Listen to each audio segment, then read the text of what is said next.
안녕하십니까, 임재원입니다.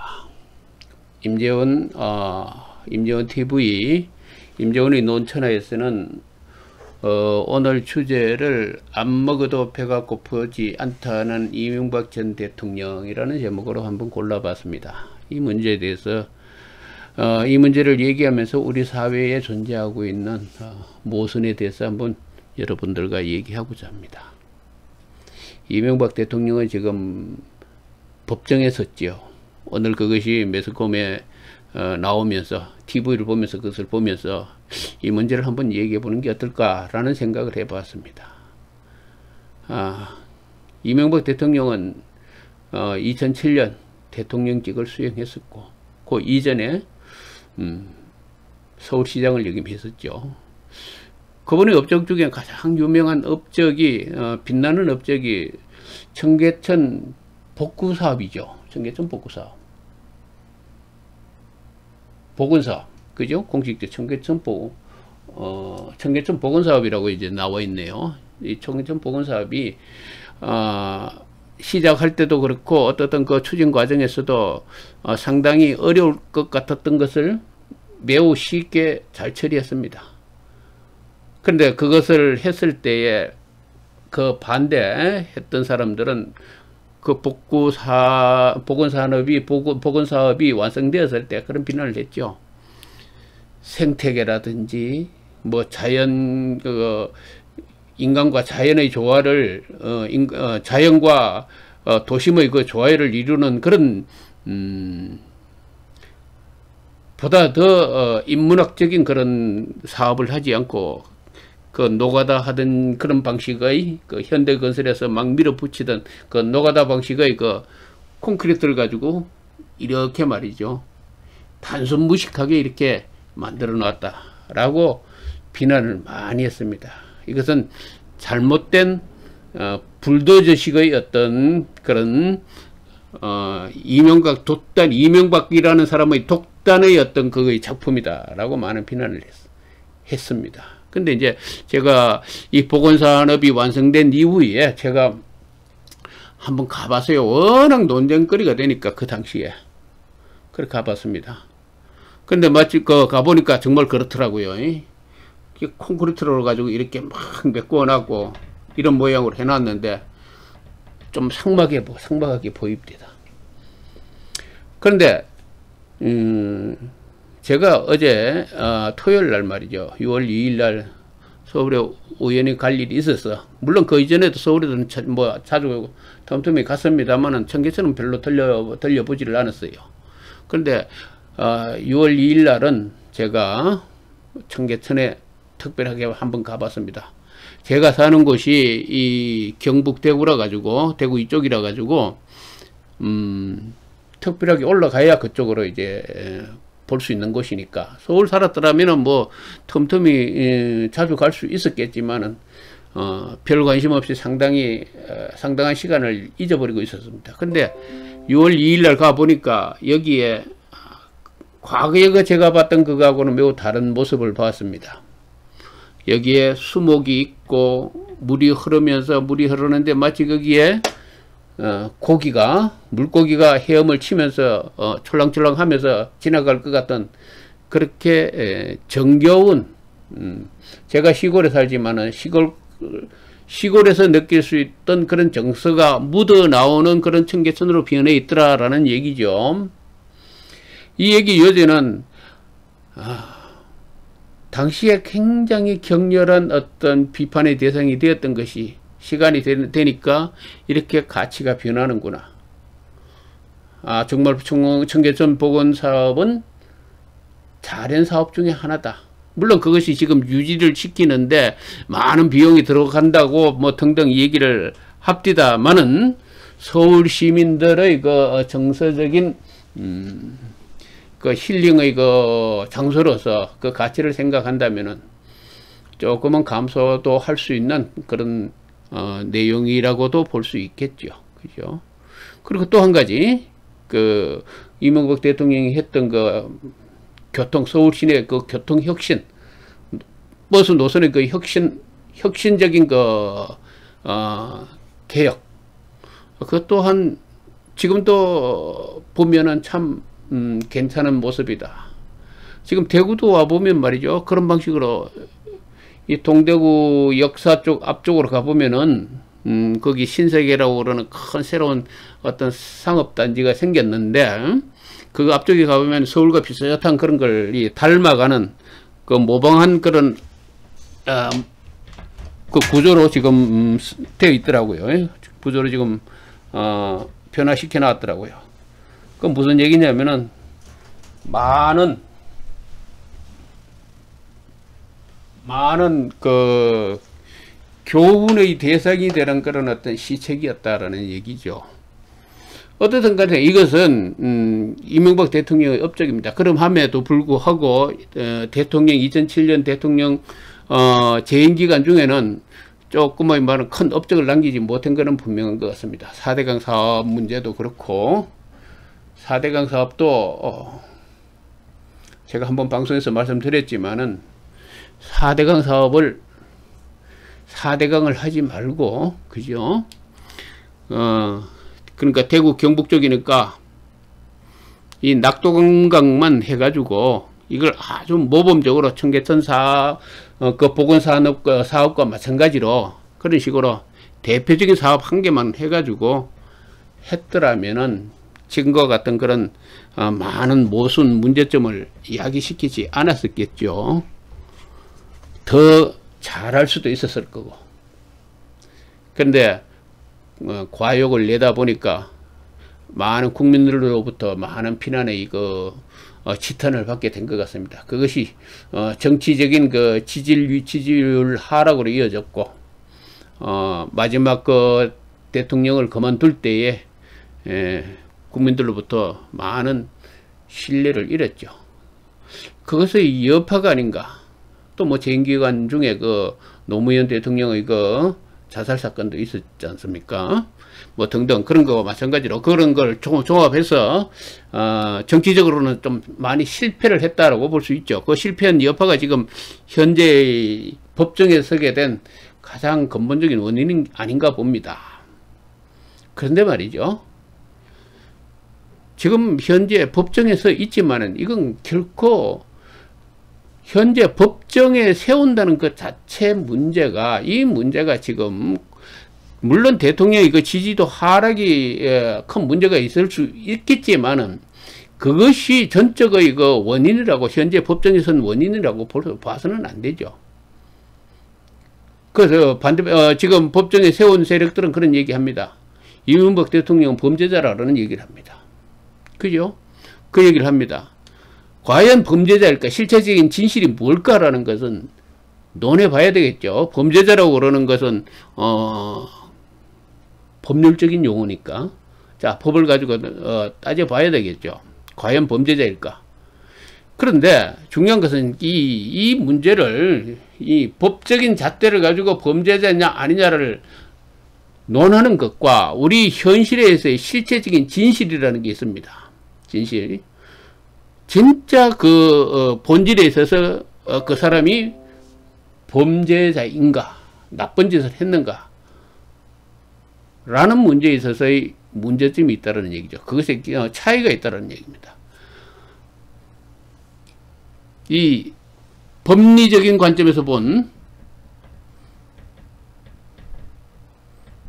법리적인 관점에서의 이 범죄 실질 진실 그죠? 진실에서 본 이 범죄 여기서 괴리가 있다는 얘기입니다. 그런데 그런 얘기를 합니다.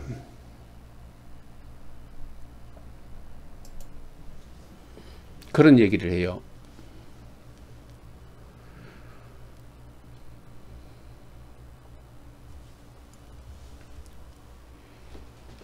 지금 이명박 대통령이 법정에 서 있는데 이것이 이미 이 사건에 관해서는 2007년 그 대선 당시에 검찰 수사에 의해서 검찰선에서 이 문제가 법적인 검토를 통해서 범죄가 아니다라는 검찰의 판단이 있었습니다. 그죠? 그런데 지금 현재 와서 이 문제가 이명박 대통령을 다시 법정에 세우게 된 것은 그 실체적인 진실에 있어서 이명박 대통령 범죄자라는 얘기가 되죠. 자, 그것이 힘을 얻어가지고 검찰이 과거의 범죄가 아니었다, 범죄자가 아니었다라는 그 결론을 뒤집어 엎고 검찰이 다시 이명박 대통령을 법정에 세웠습니다. 법정에 세웠다라는 얘기죠. 물론 이것은 이제 결과는 두고 봐야 되겠지만은,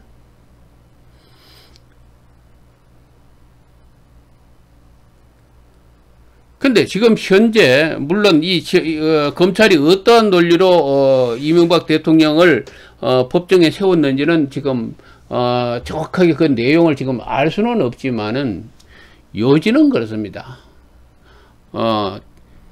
이명박 대통령이 가지고 있는 대부분의 타인의 명의로 되어 있는 대부분의 재산이 이명박 대통령의 소유로서 차명 재산이다 라는 것이죠. 가장 큰 것으로서 이제 다스가 분명히 이상했을 거다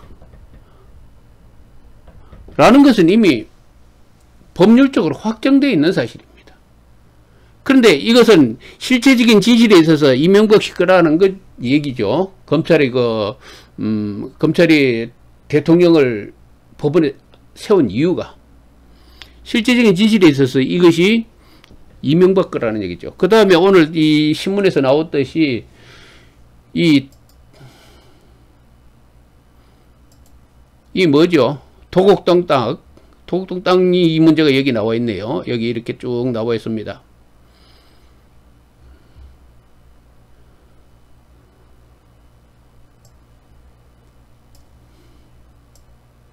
이명박 전 대통령은 이것은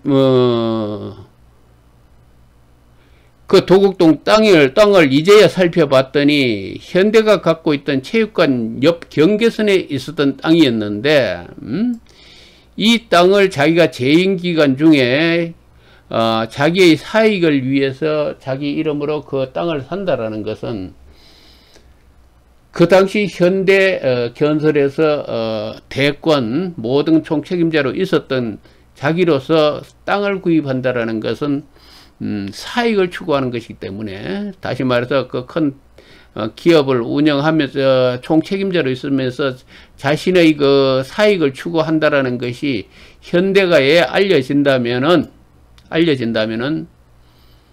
신뢰를 잃기 때문에 그것은 불가능한 일이다라는 변명을 했습니다.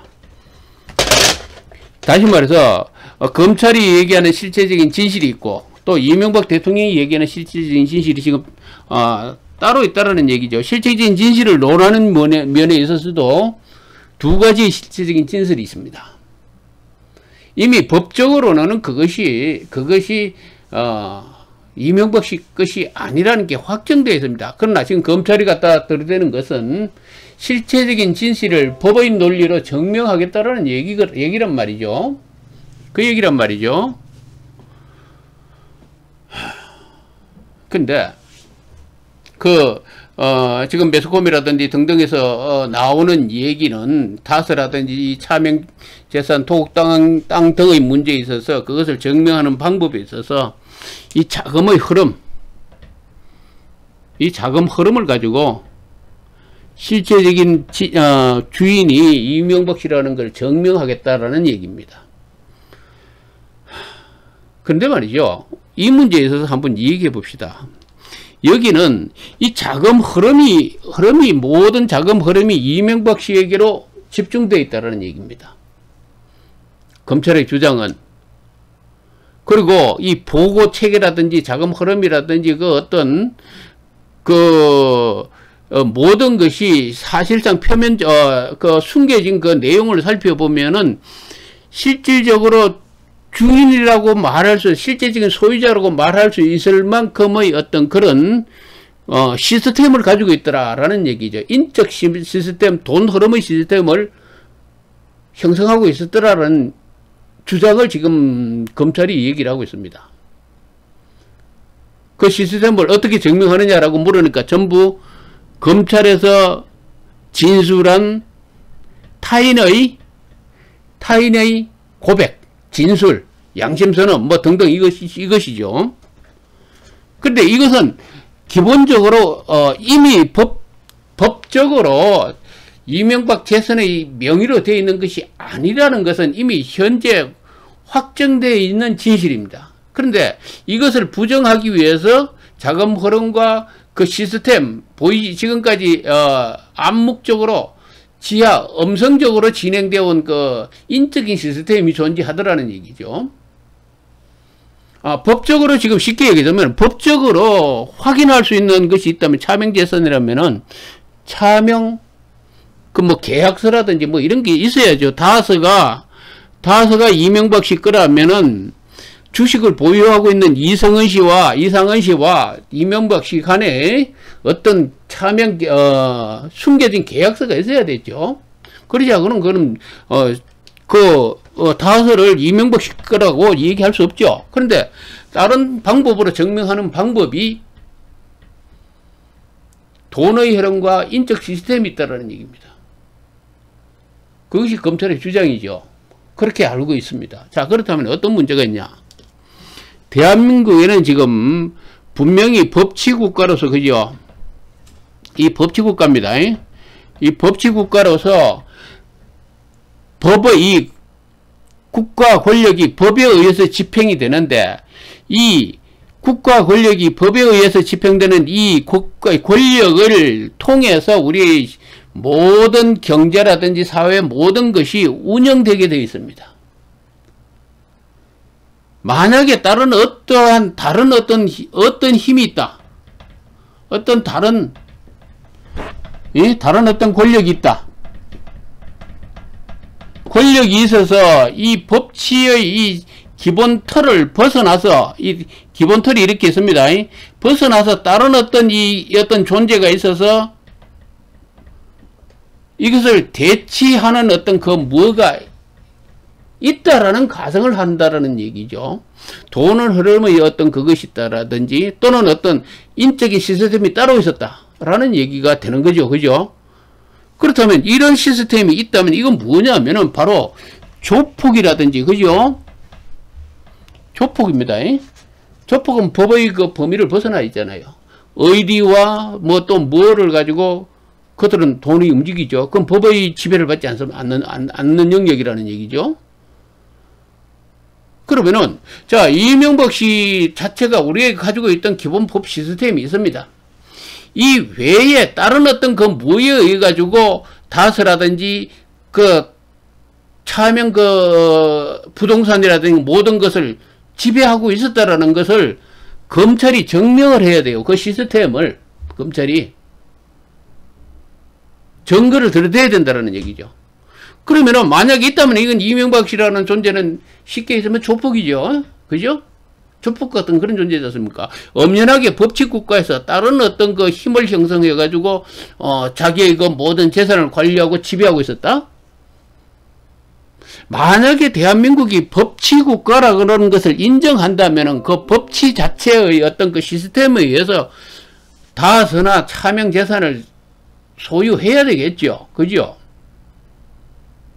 그러지 않고 다른 어떤 초법적인 무엇으로서 지금까지 다수와 모든 것을 지배했다라는 가정을 지금 검찰은 하고 있습니다. 이건 굉장히 억지스럽고 무리한 가정이죠.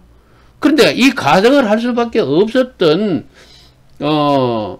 검찰의 고뇌가 있죠. 무슨 얘기냐면은 바로 실체적인 진실이 있다라는 얘기죠. 실체적인 진실이 뭐냐면은 추진우 기자란가? 그죠? 그 양반이 막 이렇게 취재를 해가지고 이 사람이 MBN이라는 방송을 보니까 거기 나와가지고도 이 MBN이라는 방송에 나와가지고도 다서는 이명박 거다라는 것을 주장하는 많은 얘기를 합니다. 그 사람, 그 기자의 얘기는, 그 젊은 기자의 얘기는 다스가 이명박 씨일 것이 밖에 없다라는 실체적인 진실을 자기가 가지고 있다라는 그런 강력한 주장을 하고 있습니다. 많은 정황적 상황을 동원하고 있어요. 그런데 어떠한 정황적 상황이라도 중요한 것은 그것이 그렇게 실질적으로 존재하려면 우리 대한민국의 모든 질서가 법에 의해서 질서가 유지가 되듯이 법의 질서, 그죠? 이것이 없으면 대한민국 개판됩니다.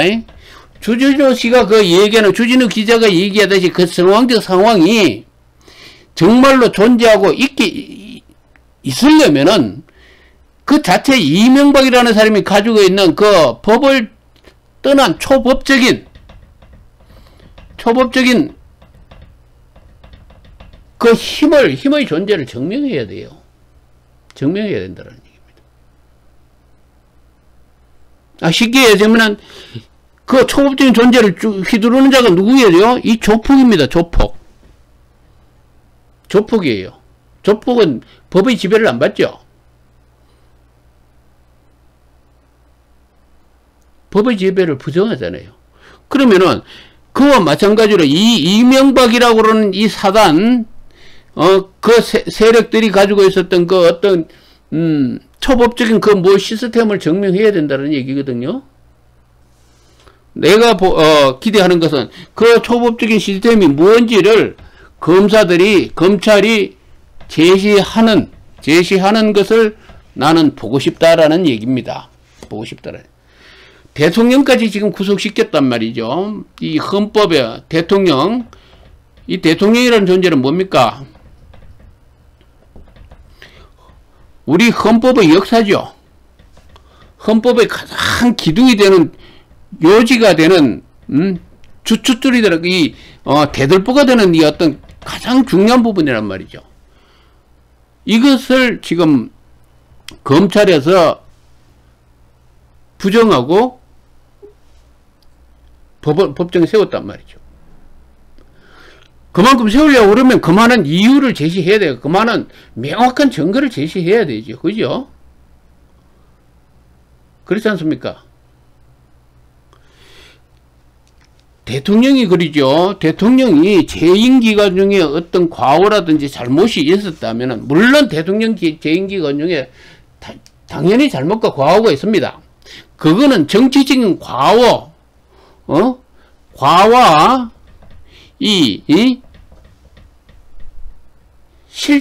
실패했던 그 정치, 그 내용, 그 자체로 평가를 해야 되는 것이지, 이 공과, 그죠? 공과 과실로서 이 평가를 해야 되는 것이지, 지금과 같은 그런, 과정을 통해서 법정에 세울 수 있는가?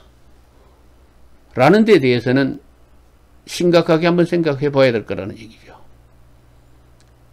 물론 죄가 있으면 당연히 처벌을 해야 됩니다. 그러나 그 처벌을 할 때는 우리의 헌법의 어떤 그 구성 못지않게 헌법이 간단하면서도 명료하면서도 확실한 내용으로 되어 있습니다. 대통령을 구속하고 감옥에 넣을 때에는 그만한 명확하고 분명한 논리가 있어야 된다는 얘기입니다.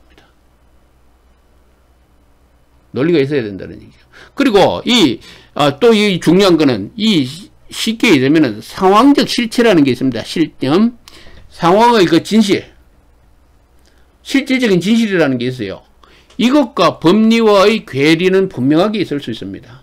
그러나 모든 대한민국의 국민들은 이 법이라고 그러는 우리 사회의 이 기본되는 이 망이 있습니다. 그죠? 우리 사회를 구성한 깃털이 되죠. 이 법이라는 것은. 또 법의 원칙이라는 게 있고 헌법의 원리라는 게 있습니다. 자, 모든 사람들은 무엇이 옳고 그른지를 판단할 때, 또 무언가를 어떤 활동을 할 때, 정치, 사회적, 경제적 그 어떤 일을 집행을 행하려고 할 때에, 그 일을 무언가를 성취하기 위해서 무언가를 어떤 일을 하려고 할 때에, 특히 공직자들 같은 경우에 그 공직을 수행할 때는 이 법의 기준, 이 법리를 보면서 이것을 나침반 삼아서, 그죠? 나침반 삼아서 이걸 어떻게 결정할 건가? 공직 수행을 어떻게 할 건가를 결정한단 말이죠. 이 나침반입니다. 사실은 이 법이라는 자체가 우리 사회의 기본되는 나침반이 되죠. 여기에 근거해서 이것에 어긋나지 않는 어떤 공무 집행이든지 우리 일반 국민들이 그 정치, 경제, 사회적인 어떤 목적을 실현하기 위해서 행동을 했다면은 이건 처벌할 수 없는 거예요. 실제적인 진실과 이 법리의 차이가 있어서 그것이 실질적인 진실에 어긋난다 할지라도 이건 처벌할 수 없는 거예요. 그런데 차후에 나중에 실질적인 진실이 발견되었고 이것이 법리적인 이것이 어긋나지 않았다라는 그 이유로 인해서 어떤 일을 행했는데 나중에 그것이 실질적인 진실에 어긋났다? 이건 처벌할 수 없죠. 처벌해서는 안 됩니다. 이걸 처벌한다면은 우리 사회 정말로 무서워서 못 살아요. 나중에 해놓고 이리저리 얽어가지고 그 교묘한 법리 논리를 얽어가지고 왜곡시켜가지고 법리를 왜곡시켜가지고 얼마든지 사후에 처벌한다? 이렇게 되면요 우리 사회는 완전히 이시조선 500년 동안의 그 사화의 반복되는 역사를 못 면하게 됩니다.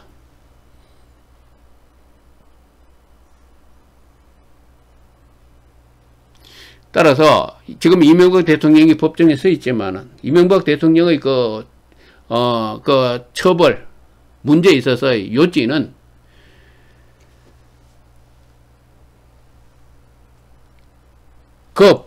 다시 말해서 그 실제적인 법의 원리, 그죠? 원칙과 원리, 이 자체에 어긋나지 않은 분명하고도 명확한 판결이 있어야 될 겁니다. 있어야 될 거예요. 아까 요지는 그랬죠. 이미 현재의 법적인 기준으로 차명재산 문제는 아니라는 게 이미 증명이 되었습니다. 그런데 실제적인 진실이 있다라고 하면서 뒤지고 파디비해서 다시 재구성을 해보니까 이것이 이명박 것이라 차명 그 재산들이 전부가 이명박 것이라는 게 증명이 되더라라는 얘기를 지금 검찰에서 얘기를 하고 있지만은 사실상 현재에 있는 법의 질서를 전혀 인정하지 않는 주장일 수 있다라는 얘기죠. 다시 말해서 그것이 검찰의 주장이 옳다면은 우리는 분명히 우리의 법 질서가 있고 또 이명박이라고 그러는 어떤 시스템이 만들어 놓은 어떤 질서가 있었다. 그것에 의해 가지고 소유권이 이명박 것이라는 게에서 증명이 되더라. 이렇게 된다면은 이것은 검찰이 잘못된 주장입니다. 그런 것이 통용되는 사법부의 판단이 나오지 않기를 바란다라는 얘기입니다. 실제적인 진실을 구하는 데는 우리나라의 법을 통해서 실질적인 진실을 증명할 수 있다. 다 증명할 수 있는 건 절대 아닙니다. 만약에 증명할 수 없다면 법을 고쳐나가야죠. 예? 법을 고쳐야죠. 실질적인 진실을 증명할 수 있게끔 법을 고쳐나가야 되죠. 그러나 고쳐진 그 법률을 가지고 과거의 일을 소급해서 처벌해서는 또 안 된다는 얘기입니다. 그죠? 이전의 법률의 그 기준에 의해서 만약에 어떤 행위를 했다면은 그 법률에 의해서 보호를 받아야 되죠. 자, 이런 문제가 많이 있습니다. 이런 문제로 인해 가지고 생기는 많은 문제가 있죠. 논쟁의 대상이 되는 문제가 있습니다. 이명박 대통령의 전 대통령의 문제가 억울한 당사자가 생기지 않기를 진심으로 바랍니다. 제가 이런 얘기를 한다고 해서 전혀 이명박 씨의 뭐 혜택을 받았다든지 어떤 그걸 받았다는 그런 적 전혀 없습니다. 단 한 푼의 이런 한 푼의 그 어떤 혜택을 받은 적이 없다라는 것을 분명히 내가 말씀드리면서 이런 게 있지 않습니까? 지금 성완종 씨 사건, 이완구 총리, 지금 이완구 총리가 문물검찰총장을 지금 고소했더라고요. 자, 이거 고소했네요. 이완구 형 검찰총장 문무일 직권남용으로 고소했다, 이런 내용이 나옵니다.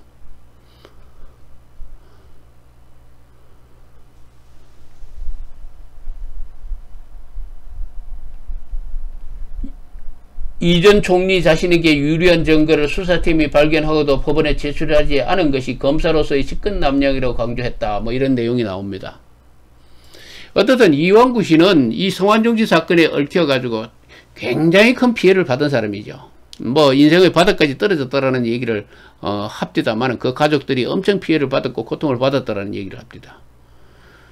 자, 그때 그 분위기는 이 사건이 터졌을 때에 그 분위기는 이완구라는 사람이 완전 범죄자로 몰렸죠. 그죠? 매스컴이라든지 등등 어떤 그것에 의해 가지고 이완구가 범죄자가 아니다 라고 얘기하는 사람 거의 없을 정도로. 그런데 대법원 판결이 어떻게 됐죠? 이완구는 범죄자가 아니라고 결론이 났어요. 자, 여기도 실제적인 진실이 있습니다. 실질적인 진실 있어요. 지금 실질적인 진실은 이완구 씨가 범죄자라고 얘기하는 무리들이 있어요. 그러나 법에서는 이것은 이완구 씨가 범죄자 아니라고 결론이 났습니다. 그 사람들이 이완구 씨가 범죄자라고 얘기하는 이 사람들은 법을 통해서 실질적인 진실을 구하지 못했습니다. 찾아내지를 못했어요. 자, 그렇다면 문제가 있다면 실질적인 법이라는 존재가 이완구 씨가 범죄자라고 그러는 주장하는 이 사람들의 입장에 봤었을 때는 이 실질적인 진실을 규명하는데 법의 이 구조가 미비하다, 체계가 미비하다라고 생각하면 법을 고치려고 해야 되죠. 실제적인 진실을 가지고 계속 우기면 안 된다는 얘기죠. 그리고 또 분명한 것은 확실한 근거가 없어요. 지금 어떻게 밝혀낼 분명한 키가 없습니다. 그리고 지금 이 얘기가 나왔듯이 이완구 씨 이 고소사건에 나왔듯이 이 검찰의 어떤 문제성을 지금 이완구 씨가 걸고 넘어졌습니다. 이 고발하고 나왔습니다. 이 문무일 총장이 고발 대상이 됐죠. 자, 여기서도 진짜 검찰이 그렇게 했느냐라는 실질적인 진실의 문제가 있습니다. 그렇죠. 이 사건과 마찬가지로 이 이명박 전 대통령의 이 문제도 이와 같은 사건이 일어난다면은 대단히 불행한 거죠. 사실상 이것은 이명박 대통령의 문제는 정치보복 문제로 발전하게 되죠. 그죠? 정치보복이라는 그 차원으로 전가된다라는 얘기죠. 그런데 또 재밌는 사건 하나 있죠. 이 누굽니까? 변희재 씨 사건 또 문제가 하나 터져 있대요. 태블릿 PC 조작설 이래가지고 변희재 씨 지금 뭐 구속 이런 내용이 있습니다. 자, 여기서 실체적인 진실, 태블릿 PC 문제. 근데 이 변희재라는 사람 쪽에서 제시한 조건이 있더구만요. 이 태블릿 PC의 3년치 위치 정보를 만약에 공개한다면은 변희재라는 사람이 주장했던 그것이 범죄인가 아닌가를 확연하게 구별할 수 있다라는 전제를 달았습니다. 자, 여기서는 문제는 변희재라는 사람이 자기 자신이 굴복할 수 있다. 내가 범죄자라는 스스로를 인정할 수 있다라는 조건을 내걸었죠. 태블릿 PC 그 3년치 위치 정보를 공개하라. 그러면 내가 잘못했다는 것을 인정하고 내가 형사적인 어떤 그 책임을 충분히 지겠다라는 것을 아마 선언하고 있는 것으로 알고 있어요. 자, 이 문제에서는 이 뭡니까? 이 실제적인 진실을 구별하는 확연한 하나의 키가 있습니다. 검사 쪽, 고발하고 구속한 검사 쪽과 둘 다 동시에 만족할 수 있는 하나는 분명한 키가 있다는 얘기죠. 위치 정보 공개하라는 얘기예요. 자, 이런 문제는 매우 간단합니다. 그걸 공개하면 돼요. 그런데 이 문제를 태블릿 PC 그 위치 정보를 공개하지 않겠다라든지 뭐 이런 걸 가지고 이것을 법정 투쟁으로 장기 투쟁을 간다면 이건 이 구속한 쪽에서 전혀 정당성이 없지 않습니까? 그죠? 분명하게 어떤 확실한 그 키가 있다면 분명하게 공개를 해야 되죠. 그리고 만약에 이 태블릿 PC 이 문제가 제대로 밝혀지게 된다면은 뭐 최순실 씨 이 문제 최순실 씨 이 태블릿 PC라는 것은 박근혜 대통령을 탄핵시키게 만든 그 촉발점, 그 폭발력을 지녔던 그 시발점이었죠. 굉장히 중대한 문제, 여파, 파장을, 그 후폭풍을 만들어낼 수 있는 그런, 중요한 어떤 키가 될 수도 있습니다. 키도 될 수 있습니다. 그래서, 과연 그 태블릿 PC의 3년치 위치 정보를 공개할지 안 할지 검찰에서 또 국민으로서 한번 지켜볼 필요가 있지 않나라는 생각을 해봅니다. 어떻든 간에 지금 이명박 대통령의 이 문제, 재판정에 서 있는 이 문제를 두고 한번 얘기를 하면서 우리 사회가 지금 가지고 있는 큰 문제가 이 매스컴의 선동이에요. 민주화, 흔히 여기서 군부 독재를 타도하고 민주화 한 30년의 역사가 있었다라는 그 과정에서 이 매스컴의 그 영향력이 엄청나게 커졌다라는 얘기입니다. 그런데 이 엄청나게 커진 이 매스컴이 굉장히 어떤 편향적인 성향을 많이 가지고 있어요. 편향적인. 뭐 좌파든 우파든 마찬가지입니다. 기본적으로 우리 사회에서 이럽니다. 이 정치가 뭐냐라고 물으면은 이 예술이다라고 그런단 말이죠. 정치는 예술이다라고 그런다. 정치는 예술이라고 얘기합니다. 자, 예술이라고 그러면 뭐죠? 예술이라고 그러면 어떤 예술가가 뭐 그림을 그린다든지 음악가라든지 이 사람이 자기 임의대로 하고 싶은 대로 뭔가를 표현을 합니다. 표현을 하면 이 청중, 대중의 이 마음을 움직이면 그것이 끝이에요. 표현과 이 검정에 있어서 감동을 주면 모든 게 끝난다라는 얘기죠. 근데 이 감동이라고 그러는 거는 순간적인 거죠. 지나가고 나면은 아무것도 없는 허무한 겁니다. 영화와 연극, 음악 모든 것이 그 순간 앉아있는 그것을 감상하는 그 순간만 저거 하면은 그 이후에는 아무것도 없잖아요. 근데 정치라는 건 그게 아니죠. 정치라고 그러는 것은 기본적으로 국민의 삶, 생존 여부를 결정하는 가장 바탕적인 작업을 하는 겁니다. 정치라는 것. 쉽게 얘기해서 우리 사회에 있어서 우리 사회의 가장 기본적인 구성, 이 바탕, 국민들이 사회, 경제, 이 모든 어떤 활동, 이 생존 활동을 할 수 있는 이 기본 바탕 구조를 만드는 게 정치란 말이죠. 이 정치의 구조라고 그러는 것은 길게는 100년 이상을 갈 수 있습니다. 그 여파가. 업적이, 결정이, 그 어떤 순간의 결정이. 이건 기본적으로 정치는 예술이 아니죠. 정치는 기본적으로 과학입니다. 정치는. 이 과학이라는 건 무슨 사회과학이죠. 사회과학. 이 경제가 뭐죠? 이 사회과학입니다. 사회현상. 정치라고 그러는 건 사회현상과 경제현상 일체의 그 바탕이 되는 기본 틀을 만드는 것이 정치란 말이죠. 기본적으로. 따라서 정치, 정권은 기본적으로 그런 얘기 하지 않습니까? 정권은 어디서 나와요? 총구에서 나온다는 얘기가 있죠. 총구에서 나온다. 총구는 뭐냐 하면은 민심을 전쟁에서 나온다는 얘기죠. 정권이라고 그러는 건, 정권의 힘이라고 그러는 거는 국민의 지지를 받아서 국민의 지지를 받는 특정한 이 국민의 세력이 생기면 이 세력 중에서 특별하게 이 무력화된 어떤 이 조직이 이게 총구에 해당됩니다. 그죠? 여기에서 결정이 됩니다.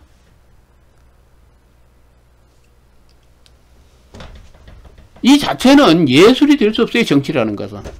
그래서 내가 가장 좋아하는 얘기는 항상 하는 얘기가 독일의 그 메르켈 총리가 하는 얘기 있죠. 막 독일에서 테러가 일어나고 할 때에 그 양반이 했던 얘기가 있습니다. 지금 이런 혼란한 때에 우리는 반드시, 이럴 때일수록 우리는 반드시 진리라고 그러는 그 진리를 우리는 이 손에 꽉 움켜 잡아야만 한다. must hold 그랬어요. 반드시 잡아야 한다. 예술에는 진실이라는 게 필요 없어요. 진실이 없습니다. 그러나 정치에는 진실이 있어야 돼요.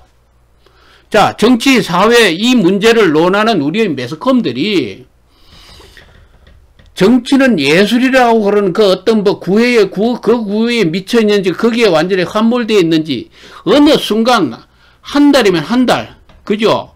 1년에 뭐 어떤 한 몇 개월 이 동안에 막 국민들에 대해서 막 검증 안 된, 전혀 막 저거 안 된 그 막 말과 막 분위기를 막 쏟아냅니다.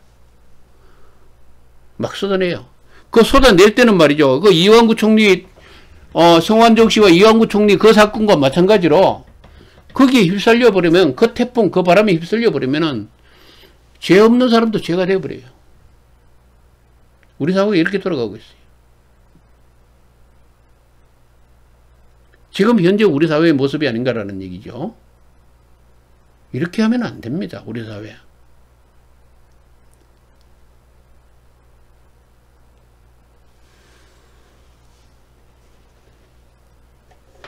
그 선동을 했던 그 사람들은 반드시 차후에 엄중한 처벌을 받아야 돼요.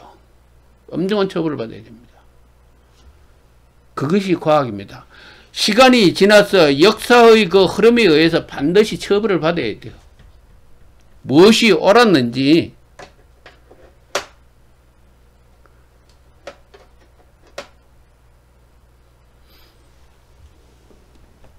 그것을 얘기하는 것은, 그 과학이라고 그러는 것은 논리죠. 그죠? 논리와 합리성, 공정성, 정치에 있어서 공정과 합리성이죠.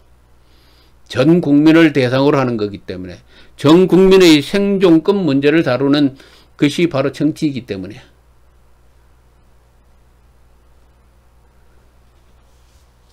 책임지지 않는 선동이나 그런 것이 횡행하는 것이 우리 사회가 아닌가라는 얘기를 합니다. 그리고 많은 말을 쏟아져냅니다. 그 말을 지나고 나면 엉터리였다, 터무니없는 얘기였다 한다 하더라도 거기에 대한 책임을 안 져요. 책임을 안 진다는 얘기죠. 계속 잘못된 말에 대한 전혀 어떤 그거 없이 막 계속 똑같은 말을 쏟아냅니다. 또 왜곡시키는 말을 끊임없이 쏟아내요. 끊임없이 쏟아낸다고요. 우리 사회가 이런 사회가 돼서는 안 되겠다라는 얘기입니다. 오늘 얘기의 요지는 이겁니다. 우리가 이명박 대통령이 지금 현재 법정에 서 있지만은 지금 이 재판의 결과가 어떻게 될는지 한번 지켜볼 겁니다. 지켜보는데 국민들은 모두 지켜보고 있죠. 지켜보고 있습니다. 지켜보고 있는데 이 결과가 매우 합리적인 법의 논리에 의해서 결론이 나기를 진심으로 바랍니다. 쉽게 얘기하자면 성완종, 이완구 씨 그 사건과 같이